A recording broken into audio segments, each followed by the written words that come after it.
Hey you guys, welcome back. We've had some big changes to Dungeon Boss. I thought we'd go through some of these together and talk about kind of what's going to change and some of the implications from these changes.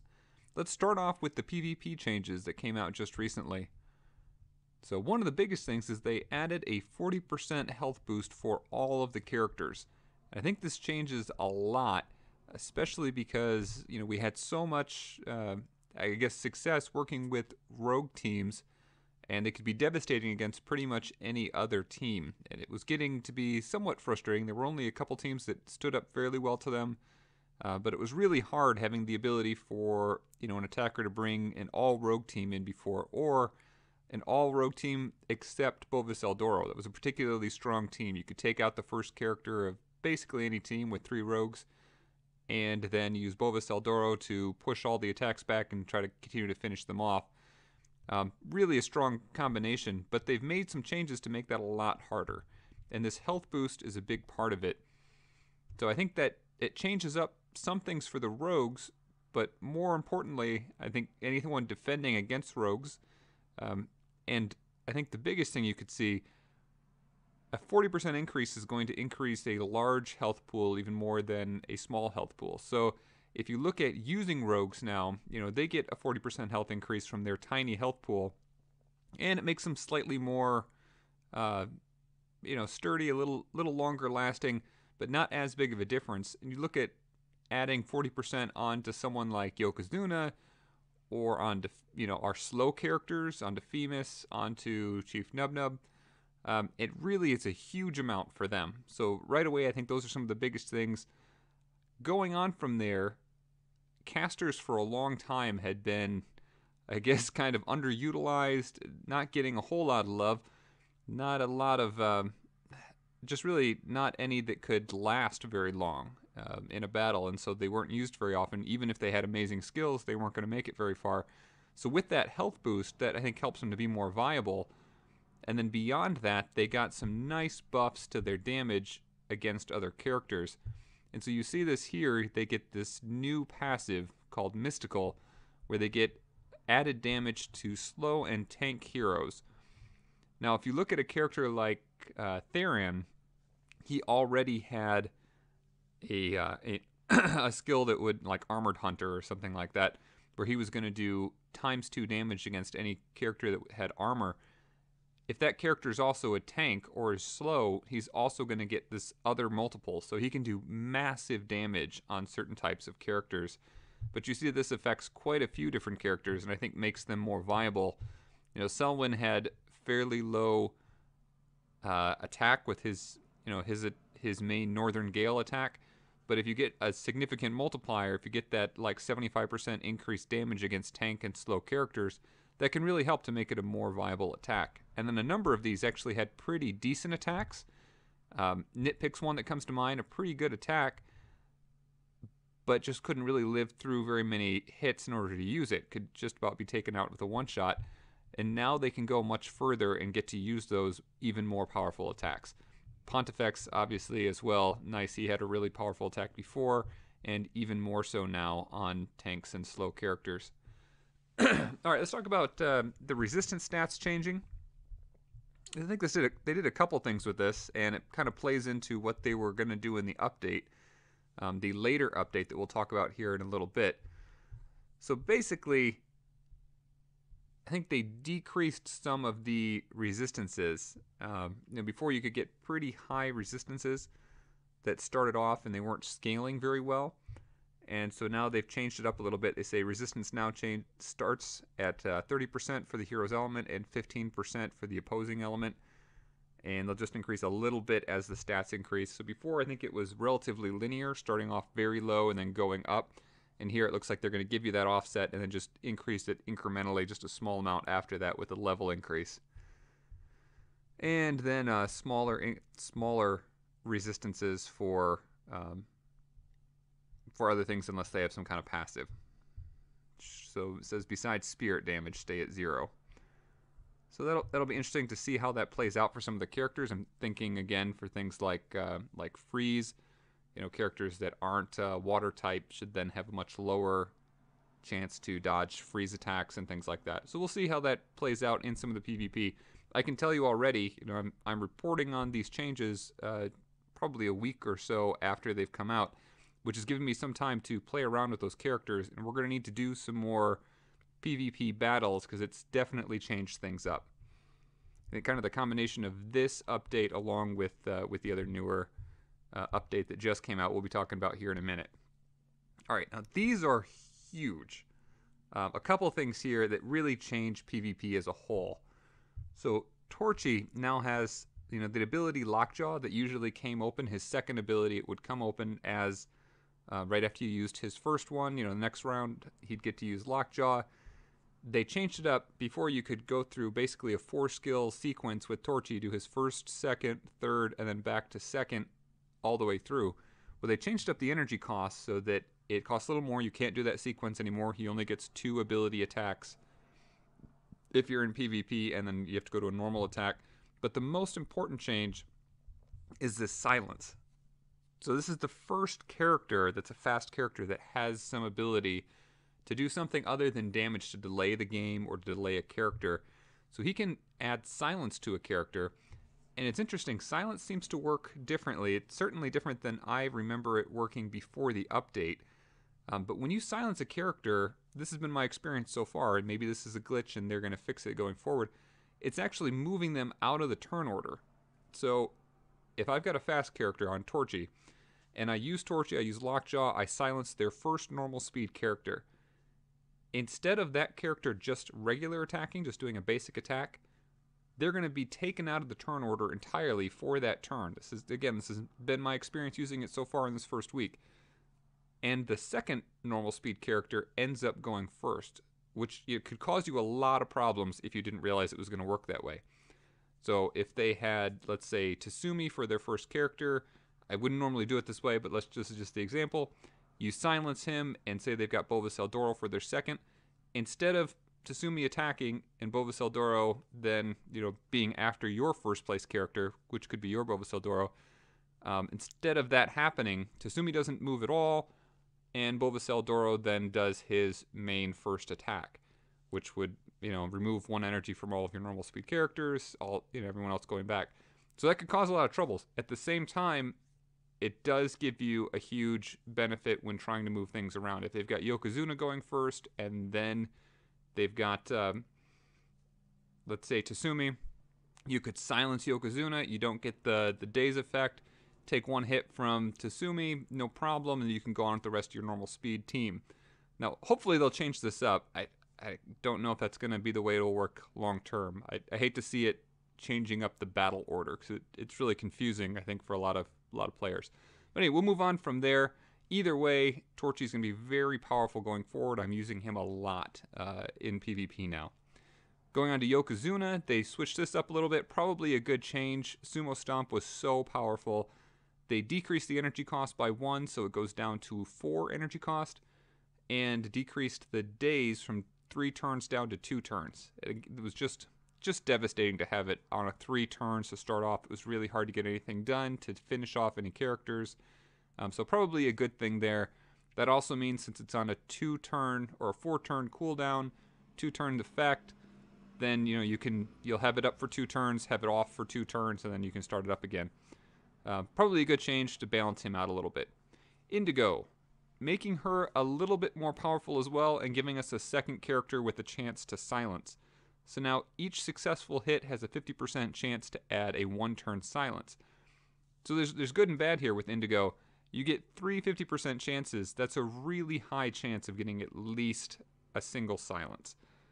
So that part's great. You could also get multiple silences. So you could have a multi-turn silence on that character, because it will add up over time. It says each silence is applied will add another turn onto the duration of that effect. So that's a big benefit. I think, let's see, just off the top of my head, you'd have about a 12.5% chance of having no silence inflicted when doing rapid fire, assuming you get 3 hits. And you could get 4 hits from rapid fire, and then it would be even smaller. But it tells you it's a pretty good chance. You have an 87.5% chance, just by multiplying out that probability, that you're going to have silence of at least 1 silence. You may have more than that. All right, this final one, again, a game changer. This is really the way that I thought they should have done it from the first start, the first position when they started making changes to Echo. He now has his passive, Team Energy Vault, guarantees that you won't lose any energy from the enemy attack. So that's primarily helpful against Bovis Eldoro. There are other characters that can remove energy. And I think there's a couple situations when that would happen.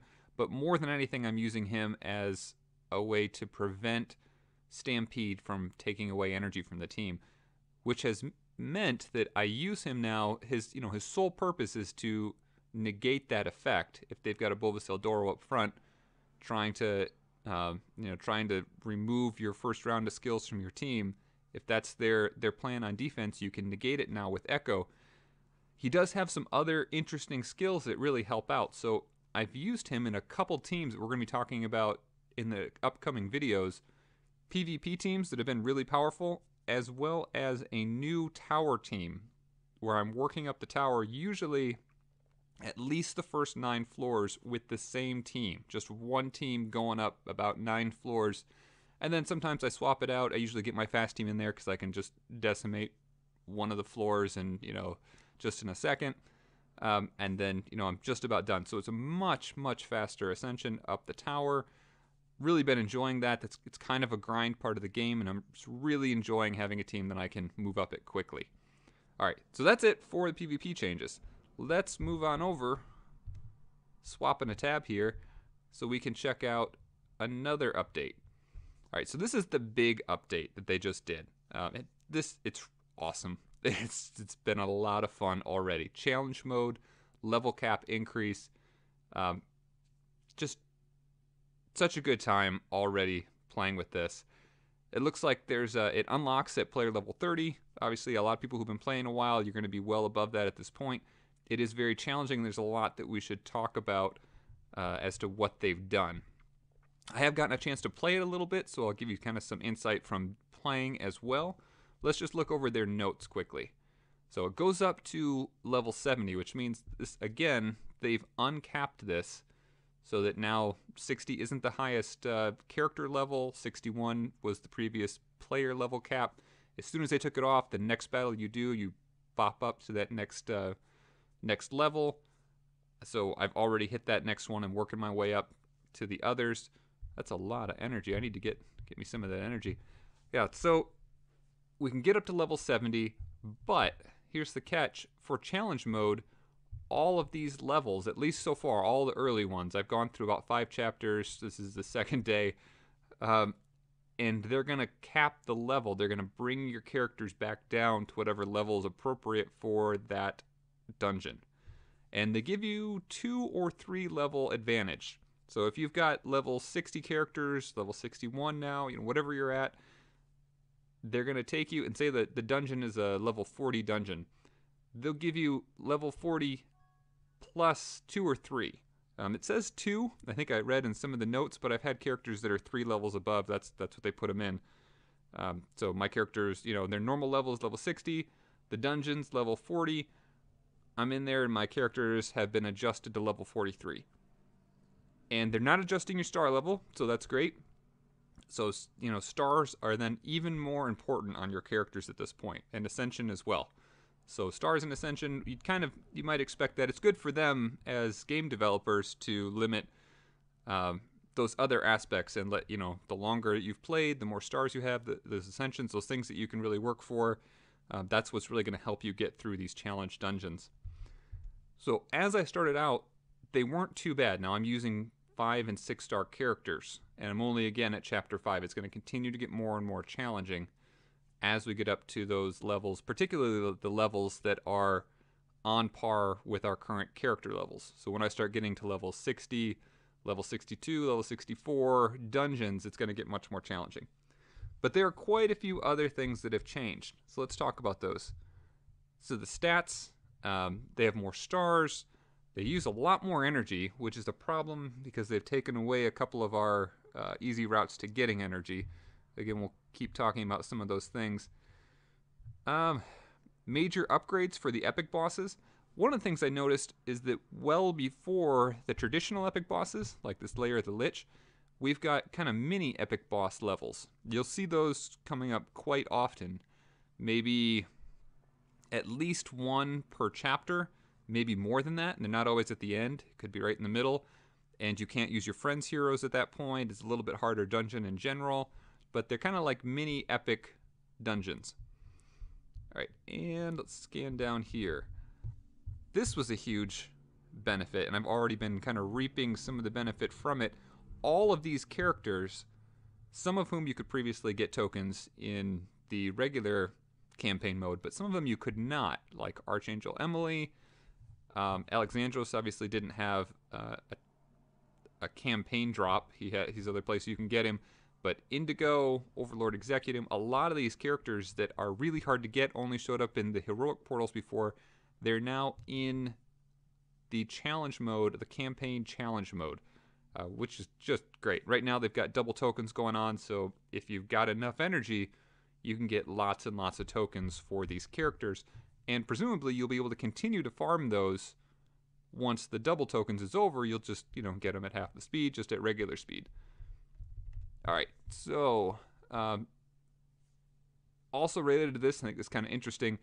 It looks like you can either do the normal dungeon and collect tokens for it, or the challenge dungeon that's associated with that normal dungeon. You can't collect tokens for both. So that's what they're saying here. I haven't worried about that so far. I have all the tokens for the normal campaign mode. But something to keep in mind if you're trying to farm through, it's obviously a lot more efficient from an energy perspective.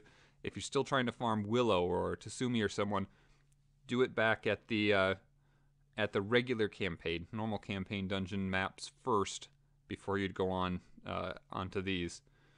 You get tokens for this new hero as well for the first time you go through each of these hard dungeons. And again, this is a part that I'm kind of wondering about. At this point, all tokens are doubled. We're getting double tokens. We've got an event going on, which means the first time tokens you can get for this character are also doubled right now. I don't think that's going to continue. So I would suggest pushing as hard as you can during this double token event so you can get as many of these tokens as possible. Again, that's, I think, just an unusual thing that's going on. We haven't seen kind of a similar situation previously. We've had double events at the same time where we had a couple stages you could get a character for. Like Igorok or something, he shows up in 3 dungeons. But here it's every single dungeon has tokens for this new character. And every one of those is doubled right now. So go ahead, get as many of those as possible. All right, next aspect. Blessing of the Seeker. This is a new thing that they're adding into the game, and it's kind of interesting. I actually wasn't super excited about it, but we'll see how it plays out a little more. I've been able to get 3 of these Blessings of the Seeker. Just to explain them briefly, there's already a 30% elemental bonus when you're going against the element that you're strong against. So, for example, water is strong against fire. You get a 30% increase in your damage when attacking a fire character. If you get this Blessing of the Seeker, it's a one-by-one buff that you can give to a character. So you do it one time. It only affects that one character. You have to build up to getting kind of one of these tokens, one of these Blessings of the Seeker kind of token type things. Then you can go to the character screen for any one of your characters. Choose wisely because it's difficult to get these. It starts off relatively easy, 100 orbs, then 250, then 500 up to 1,000, and then it just stays at 1,000. So it gets much, much harder to collect these over time. But when you apply it, that bonus goes from 30% increased damage to 45% increased damage. So it's significant, but it's not affecting any of the other stats. It's just that attack, and only against characters that are already weak against that type of attack. So it's kind of a limited bonus, and it gives us something else to collect, so that, I guess that part's kind of fun. And it does have one other aspect. You only get that 15% extra damage against that character that's weak against your element if they don't also have that blessing. So if they also have it, it negates it. We're all back to normal. Nothing has changed. You're going to see those bonuses both in PvP and in the campaign. So in the campaign early levels, none of the characters have them. So if you have it, you get this extra bonus damage against the characters you already got bonus damage against. And similarly in PvP, it's going to be a battle to just get the blessing first. Make sure that your team has everyone on your team has the blessing. If it's on defense, whoever you use for offense often, try to get those ones done first. You can get these orbs fairly quickly. Most of the those challenge mode campaign quests or campaign dungeons give you like 15 to 20 of them. So it's not small, but still getting to 1,000 is going to take a little bit, and that's just for one character once you get going. You can do your first, let's say 4, by getting somewhere around 2,000, and then after that it's going to be 1,000 every one. So a nice add-on. It's something you don't necessarily have to really focus on farming for. You're going to continue to get it. Not a big deal. You can see where you would apply it just down there in the character screen. But, you know, something else to work towards. All right. So that's about it for that one. And one last thing to go over, the new character. We got a brand new character, Leonidas. I believe that's how you'd say that. This guy, haven't seen him in battle yet. Looking forward to seeing some of those. So this is just the graphic picture of him. Be nice to see what he looks like in a party. He has some really interesting skills. And we'll go over a couple of those things now. So most hated hero is Lord Zom, which is sad because he's one of my most loved heroes. But nice to see another light character. He's magical, beast, and tank. And let's look at the skills that really kind of set him apart. I guess first some of these traits. Flying in the face can't be retaliated against. This is another new aspect. I think actually we didn't hit this when I was looking at the last maybe 2 tabs ago. Slow characters, again, I think since everyone got a 40% health buff, and they're already, you know, slow characters, they were trying to buff them up, and they buffed up their health. Another thing that they've done is to add the chance to retaliate for any slow characters. We've actually only got a few slow characters at this point, but Nub Nub is one of them, and that means you'll start seeing this often, if you haven't already been. Anytime they get attacked, it looks like even at multi-person attacks, even those AoE attacks, they've got a good chance, either 40 or 50% chance, to retaliate back on the attacker. So I think especially helpful against those rogues that have got AoE skills. If you've got, you know, put in a team of slow characters, that might be an interesting route to go as well. You know, right after Black Diamond goes through and does those crazy blades, and she takes 2 or 3 hits from your slow team, and that kind of thing could be a pretty big retaliation, a pretty decent counter to that team as well. Though I don't think we'll be seeing full rogue defense teams much anymore. We'll have to see how some of that stuff plays out. So he's not going to be retaliated against, and this is the first character that I've seen. You know, they've just added that concept in, so he's the first one that's kind of has some counter to that concept as well. All right, so let's look at Sun Worship here, a ranged spirit attack on all enemies. We got some base damage here, and then a chance for Magnified Light debuff. Let's take, so Magnified Light is a 2 times damage from light heroes. We'll have to learn a bit more about that as he plays out. And I have to say, I've actually already got enough tokens to unlock him. So anytime now, I think once they bring the character out and they put him in whatever portal he's in, we're going to summon him right away and get him right up to 4 stars. And we'll be able to check out some of these skills in greater depth. All right, new trait here with his first ascension. He's immune to dark elemental bonuses. So that's nice. They already can't crit, so now they're only going to do regular damage as well. That's probably the first character that has a real advantage going against you know, light and dark. In some ways, it just cancels each other out. They get additional damage on each other. They're going to, you know, hurt or kill each other faster, but that's not a great benefit if you're taking, you know, additional damage as well. So here, he's going to be doing additional damage, but not taking any additional damage, and he can't suffer a crit, since dark is also weak against light. All right, so Secret of Eternal Life. This one is really interesting. If he's not the last hero alive, upon death, he'll bring back another dead ally. So if he's the last one and he's killed, then the match is over. But if he's not the last one and he's killed, then he'll bring that one back. So presumably you could have, thinking of a team where you've got Archangel Emily and she's the only one. She gets taken out early. Then, if he dies next, if you can make it so he dies next, he'll bring back Archangel Emily. You could bring him back right afterwards. It'd be an interesting combination to see how it works. And I'm sure that would be kind of the most extreme version, but it would be interesting to see him just generally in a party that would make a pretty tough party to take out if you have to wait and change up your strategy to take him out last. Alright, his next ability then, the Guardian, forces enemies to target single attacks on this character and adds an anti-magic aura to the team. This is interesting in general. I'd like to see more, there's a defense buff. It'd be nice to see just a damage reduction buff like this. So this is a magic-based damage reduction from magic attacks. I'd like to see something like this for physical attacks as well. And I think just a nice combination there. So, kind of like a taunt with a magic boost. It'll be interesting to see how that's used. It's probably just exactly how it is. Any single target attack has to go on him, so just like a taunt, but then also this anti-magic aura. Alright, and the final one. We've got Judgment Day. When dealing the death blow to a corpse, it's burned and can't be resurrected. It's another really interesting skill if you're fighting against someone someone who has either him or Archangel Emily, or any combination like that where there may be resurrection coming back in, a way to keep them down at that point. Might also be really helpful for some bosses if we've got like the Lord Zom event again, where he would continue to resurrect with another character. This could be a good counter for those kind of abilities.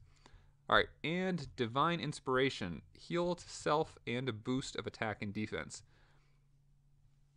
It's nice to have for him, especially if you're trying to make sure that he stays alive so you can use some of those other skills. I would rather have a heal for others, especially since if he's taken out first, he's going to resurrect them, so I don't want him to be the last one alive with that self-heal, but still a nice benefit there, and he gets that attack and defense boost. The interesting thing will be to see if this is scaling just as a regular heal, or if it's going to be a percentage one like we've seen recently for some of the other introduced characters. So Augustus heal, that lay on hands that does basically 100% of his health, just an amazing improvement on some of the other heals, and removes a buff. So if you can, or removes a debuff, if you can have that kind of same thing here, that would be a great benefit as well. Alright, well that's it for now. We're going to have to get started going back into the game and checking out some of these updates in person and seeing how they play out. Thanks again for watching, and we'll see everyone soon. If you like this, then you're going to love what we have coming out next. Don't forget to like and subscribe for more mobile gaming videos, or check out the rest of the channel for more tips and tricks. If you don't have this game yet, feel free to download it from the sponsored link in the video description below. These downloads help to support the channel and help us to continue to put out more great videos. Thanks again for all your support, and come back soon as we continue our quest, seeking every possible advantage.